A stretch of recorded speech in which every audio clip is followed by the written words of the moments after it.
검찰이 김건희 여사의 명품 가방 수수 의혹을 수사 중인 가운데 김 여사에게 가방을 건넨 최재형 목사가 MBN에 당시 선물은 직무 관련성이 없었다고 밝혔습니다. 청탁금지법 위반 여부를 판가름하는 게 바로 직무 관련성 여부인데 공여자가 이를 부인하는 겁니다. 2022년 9월 김건희 여사에게 명품 가방을 건넨 최재형 목사가 검찰 수사가 본격화된 이후 처음으로 MBN 취재진에게 입장을 밝혔습니다.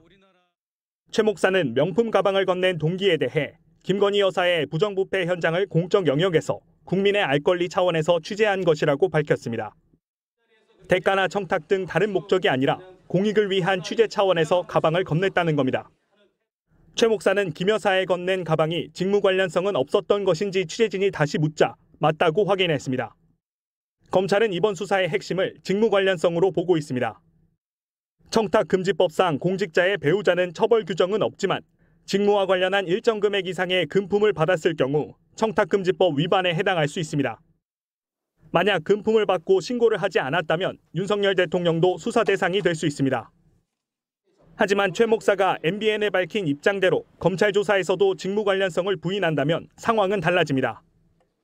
부장검사 출신의 한 법조인은 공여자가 직무 관련성을 부인하면 누구도 처벌하기 어려워질 것이라고 말했습니다. 김건희 여사를 처벌하라고 하는 사람들은 뇌물죄로 처벌하라고 말을 하지만 직무 관련성이 없다면, 즉 청탁이 없었다면 뇌물로 보기 어렵다는 뜻입니다. 최재형 목사가 직무 관련성이 없었다고 말을 한 것을 보면 몰카 영상의 직무와 관련된 청탁 내용이 없다는 뜻입니다.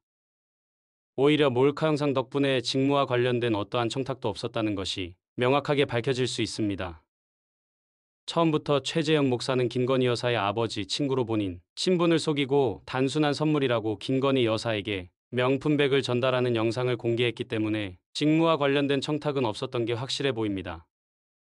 그렇다면 검찰에서도 김건희 여사에 대한 처벌을 할 수가 없습니다. 위에서도 언급했듯이 처벌 조항이 없기 때문입니다. 법적 처벌 조항이 없는 사건인데 특검을 하자는 게 말이 안 되는 것이라고 처음부터 설명했던 게 국민의힘이었습니다. 특검이라는 게 어느 정도 범죄의 혐의가 있어야 하는 것이지, 도덕적으로는 비난을 받을 수 있지만 법적으로는 혐의가 없는 사건을 특검하자는 게 말이 되나요? 특검은 공짜로 합니까? 특검 한번 하는데 몇십억의 혈세가 쓰여집니다. 대통령이 어제 이 사건에 대해 김건희 여사의 부적절한 처신이었다고 사과를 한 만큼 민주당은 더 이상 이 사건을 정쟁으로 몰고 가